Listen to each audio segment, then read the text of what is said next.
ആ വാ ഒന്ന് തുറന്ന് കാണിച്ചു കൊടുക്ക്. ഇങ്ങനെ ഇങ്ങനെ ഇങ്ങനെ കാണിക്ക്. വായിൽ നിറയെ മുറിവ്. അത് ഇതും കൊണ്ടെടുത്ത് മോൻ കരയണ്ട കേട്ടോ. എൻ്റെ മോന് ബ്ലഡ് ക്യാൻസർ ആണ്. നമ്മൾ 6-7 മാസം കൊണ്ട് ഹോസ്പിറ്റലിൽ കയറി ഇറങ്ങിയാണ്. നിങ്ങളെല്ലാവരും നമ്മളെ സഹായിക്കണം. പ്ലേറ്റ്ലെറ്റ് 1000 ഉള്ളൂ ദിവസം. എല്ലാ ദിവസവും നോക്കുമ്പോൾ പ്ലേറ്റ്ലെറ്റ് 1000 എൻ്റെ മോനുള്ളത്.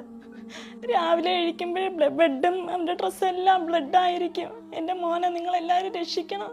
ഫിറോസ് കുന്നംപറമ്പിലാണ്. വളരെ എമർജൻസി ആയിട്ട് ഈ വീഡിയോ കാണുന്നവരൊക്കെ ബ്ലഡ് ക്യാൻസർ ബാധിച്ച 3 വയസ്സുകാരനായ മുഹമ്മദ് തസ്മീർ എന്ന ഈ പൊന്നുമോന്റെ മച്ച മാറ്റിവെക്കാൻ 55 ലക്ഷം രൂപ കണ്ടെത്താൻ ഞങ്ങളോടൊപ്പം നിൽക്കണമെന്ന് അഭ്യർത്ഥിക്കുക. അത്രയ്ക്കും സീരിയസ് ആണ് ഈ കുഞ്ഞിന്റെ അവസ്ഥ. വായിൽ നിന്നും മോണയിൽ നിന്നൊക്കെ രക്തമൊഴുകി വരുന്ന ദാരുണമായ അവസ്ഥയിലാണ് ഈ കുഞ്ഞുള്ളത്. മലത്തിലൂടെയും മൂത്രത്തിലൂടെയൊക്കെ രക്തം പുറന്തള്ളുന്ന ഒരവസ്ഥയിലാണ്. ക്യാൻസർ എന്ന് പറയുന്ന മാരകമായ അസുഖം